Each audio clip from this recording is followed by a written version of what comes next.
Now, getting into our first segment of the day, the round of 32 recap. We're going to try and fly through as much of this as possible in the time that we have.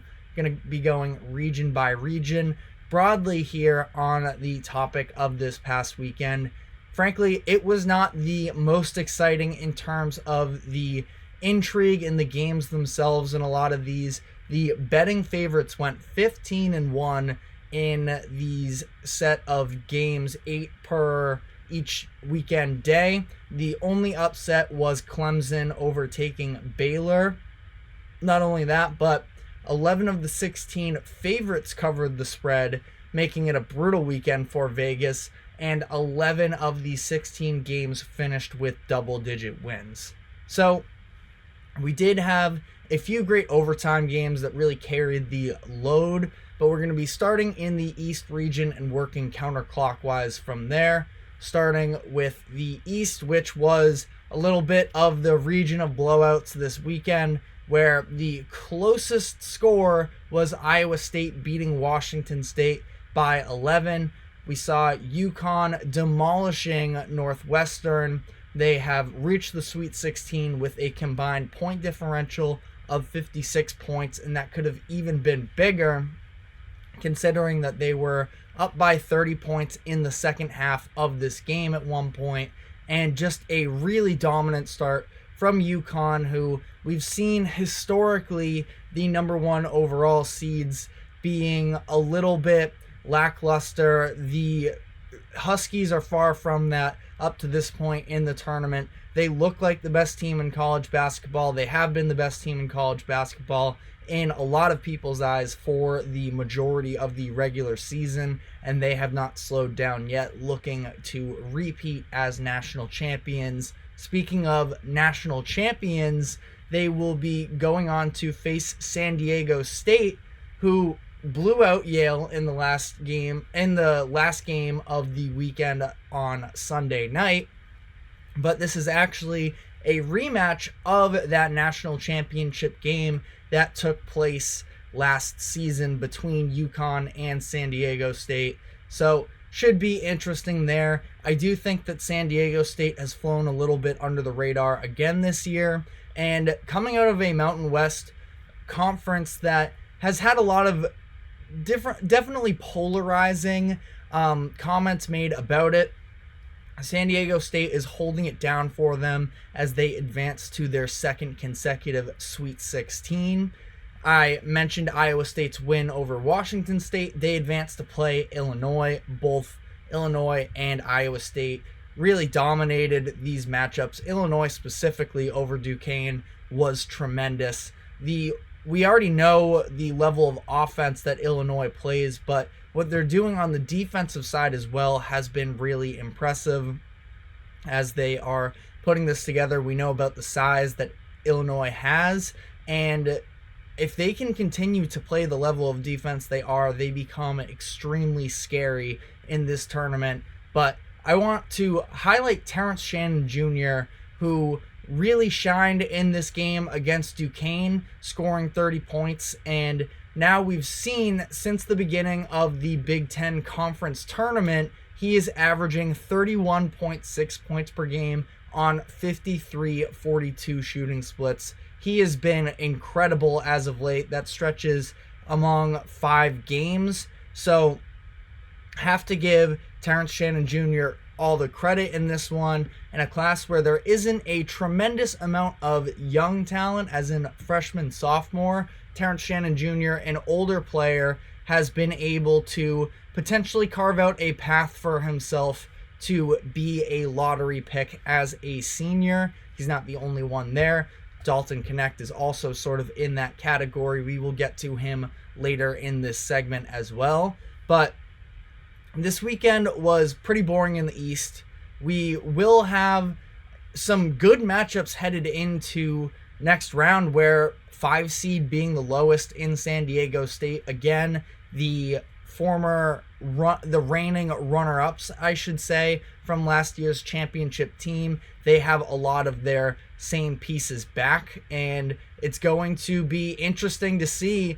I think it should be a lot of fun. Now moving on to the South. One of the matchups of the weekend with some late game drama last night, Houston versus Texas A&M, where Houston was up 81-69 with a minute 51 left in the game. A&M went on a 17-5 run to close out regulation, and they ended up hitting a buzzer beater off an inbounds pass to send the game to overtime. This really did become very interesting, with Houston losing a handful of players to foul trouble in this one. It helped open up the door for A&M to come back. 4 starters fouling out, including Houston's 3 best players in this game in Jamal Shead, LJ Cryer, and Emmanuel Sharp. Sharp led the Cougars in this game with 30 points. I also thought, though, that Jamal Shead continues to show that he is one of the best players in college basketball across the country, where he was just incredibly impactful, initiating the offense for the Cougars in this one, where he was getting to the free throw line himself, he was setting up his teammates, and we obviously know the level of defense that he plays from the guard position, which was really impactful. But sort of in the similar light to Houston getting themselves into foul trouble, honestly, this was not their best game, and credit to A&M, who I thought was going to be a tough matchup in this one. We know about their offensive rebounding, the best offensive rebounding team in the country this past season, and how physical they play. But that is sort of what led to Houston getting in trouble here, where they are typically the team that sort of assorts their physical will on other teams more, but they allowed 26 offensive rebounds. They put A&M at the free throw line 45 times, and really, if A&M had gotten a productive game from Wade Taylor, who had some big-time scoring outbursts down the stretch of the season, or if they hit their free throws, this definitely could have gone in the favor of A&M, but instead Houston is moving on to play Duke, who rolled James Madison University on Sunday. Quickly on that game, big takeaway is freshman guard Jared McCain for Duke being phenomenal. He scored 30 points on 10 of 15 shooting, 8 of 11 from 3. The second most points in Duke history by a freshman in an NCAA tournament game, just behind Zion, who did so in 2019 with 32 points, is the record for them. McCain is positioning himself to be a potential lottery pick in the upcoming draft, as he's had, specifically on offense, a very nice outing down the stretch of this season. Duke versus Houston should be cinema. We also had NC State come out on top in an overtime game against Oakland. The battle of the two March Madness sweethearts in Jack Golke and DJ Burns. It's funny how this 11th seeded NC State team that was on their own little bit of an incredible run in the ACC tournament, winning the 5 games in 5 days and earning their spot into the tournament, they become the villains almost because of the fact that they were facing the biggest potential Cinderella story in Oakland.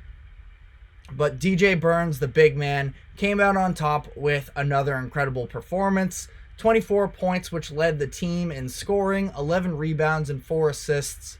It was scary for the Wolfpack a little bit in that one, where they lost Muhammad Diarra and Ben Middlebrooks, who had been so key for them in the first round. Diarra was having a nice game for himself in this one as well, but just the creation of DJ Burns, both for himself and for others, where he draws these double teams because of the force he is on the inside, and being a very solid passer out of double teams.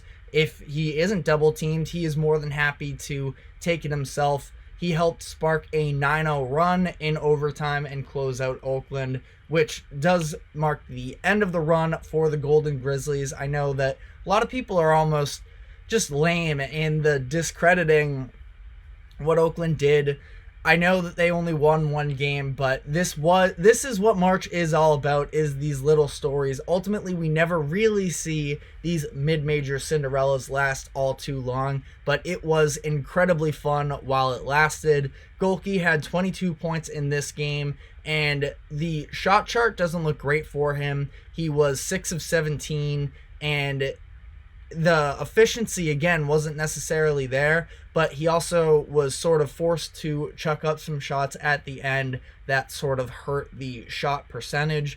But crazy how he just emerged, and he was absolutely swarmed off ball, both in this game, but also going back to Kentucky as well. Out of all of the 16 threes that he hit in his 2 games, maybe 2 of them were wide open.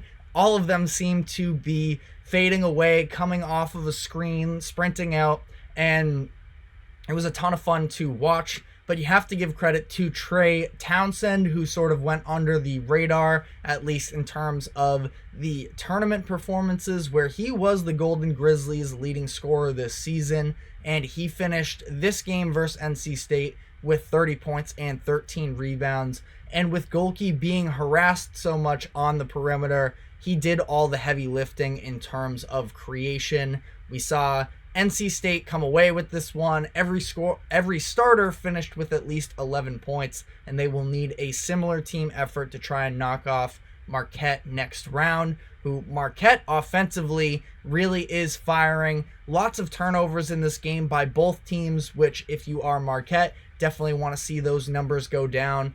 But it was a very fun game where Tyler Kolek did lead the way for Marquette with 21 points and 11 assists. He scored or assisted on every point in the final 8 minutes of the game, other than David Joplin's free throws at the very end of regulation.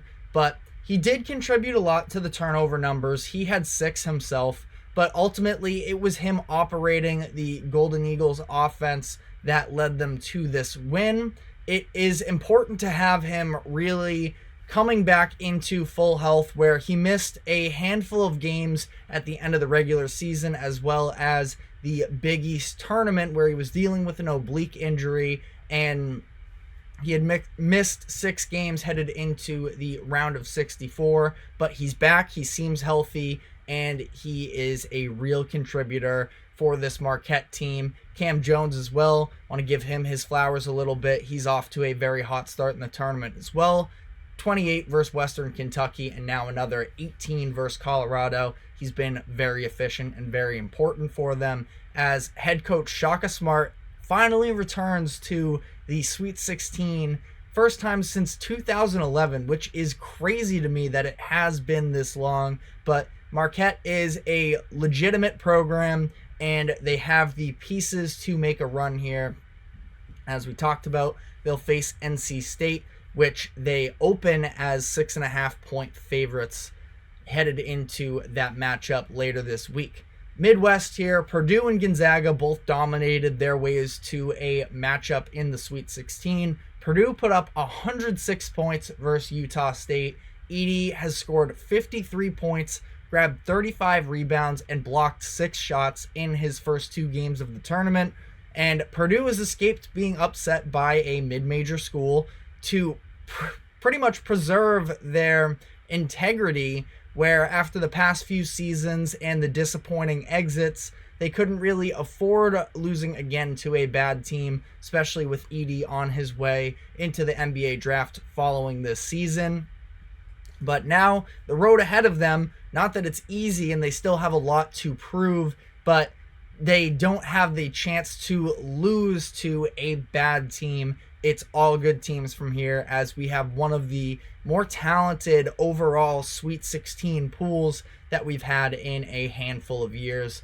And they will be playing Gonzaga next, who they played earlier this year in Maui during the Invitational there. Interesting, if you look back at Purdue, who won the Invitational, they went through Gonzaga, Tennessee, and Marquette in the next 2 rounds.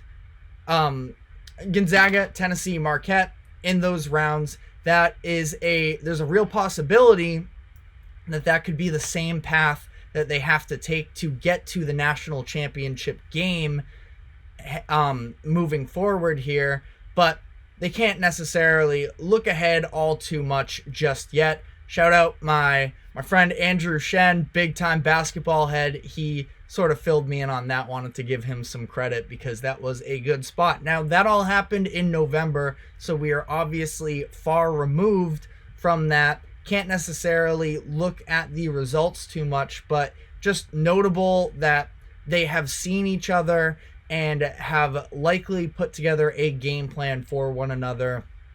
Nothing should necessarily catch them all too much by surprise in this one. I guess if anything were to, would be the development of Graham Ike during the second half of the year. But again, for the most part, these are familiar programs for sure.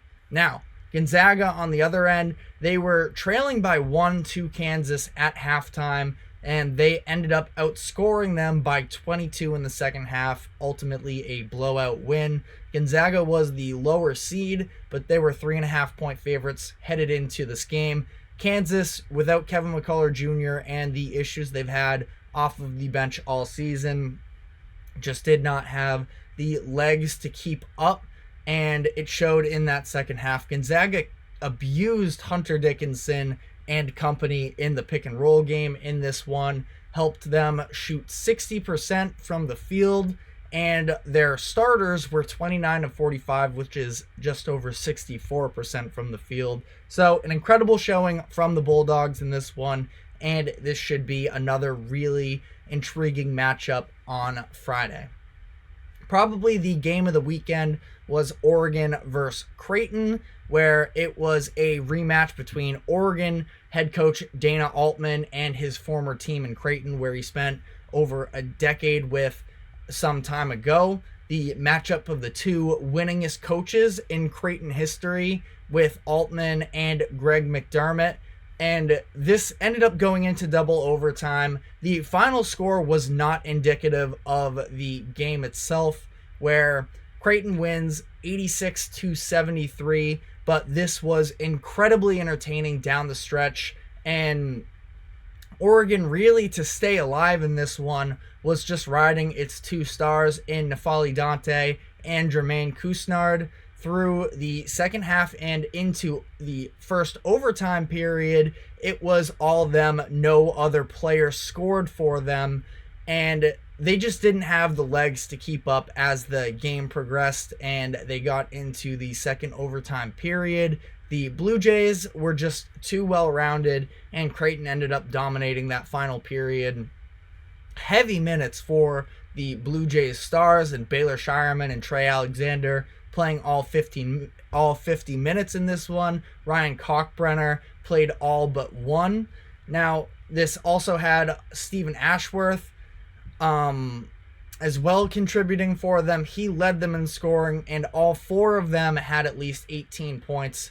Cool to see the development of these guys all together. They've had a handful of them for some years now, Kalkbrenner really being the centerpiece of that.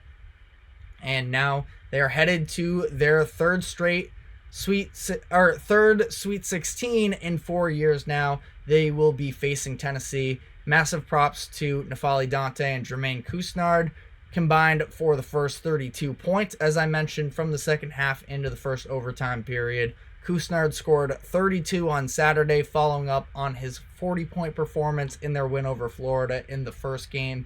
The lack of production from anyone else was really their downfall in this one. Tennessee, in the same bracket, they controlled the game for the majority, but Texas did make it interesting late.